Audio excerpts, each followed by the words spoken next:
Daniel Che. The Park Geun-hye administration has repeatedly vowed to focus on job creation this year. Our Park Ji-won explains why and how the issue landed at the top of the president's agenda. Job creation will be a major focus for the government this year. During an annual series of policy briefings for the president that wrapped up last week, ministry after ministry targeted job creation as one of their main goals. President Park Geun-hye also stressed the importance of job creation at each and every briefing. 현장의 목소리를 귀담아 듣고 꼼꼼하게 정책 설계를 잘 해서 더 많은 일자리, 더 좋은 일자리로 국민들께 보답해야 하겠습니다.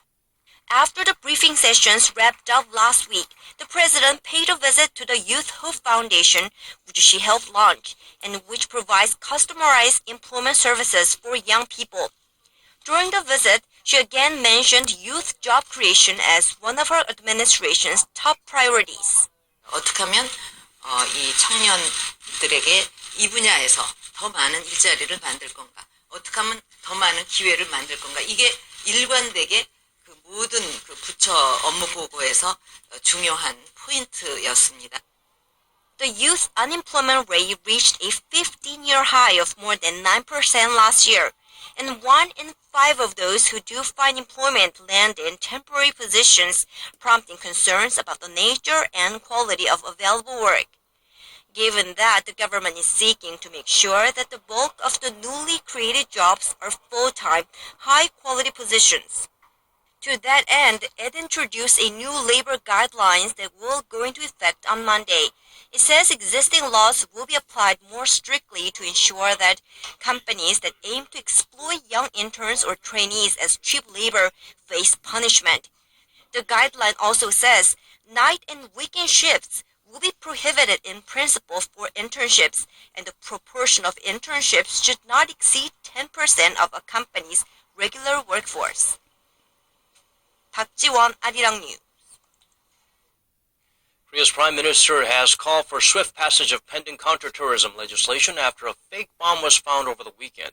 At an emergency cabinet meeting on Sunday, Hwang Kyo-won stressed it's important to pass the bill that's been pending for over a decade, as prevention is the best measure against terrorism. The number of terror threats has increased from 30 to 50 a year since 2010, and more than 50 foreigners have been deported for ties to terrorist groups during the same period. The meeting was called the day after a box thought to contain explosives was found at Incheon International Airport on Saturday.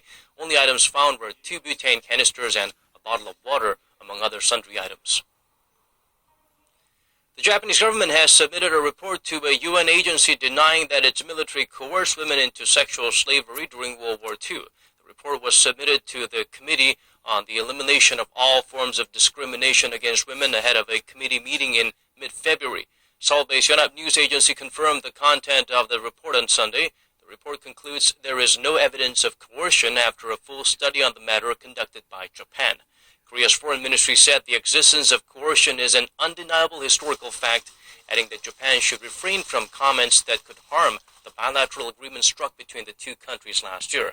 Under the deal, Japan apologized and agreed to pay 1 billion yen, or some $8 million as compensation to the surviving victims. Ever since North Korea conducted its 4th nuclear test earlier this month, missile defense talks have been rekindled in Seoul and Washington. Not surprisingly, the possible deployment of the controversial THAAD system was brought up again. South Korea is no longer counting out that option. Oh Soo-young reports. Regional security challenges, the commander encouraged closer trilateral cooperation between Seoul, Washington and Tokyo.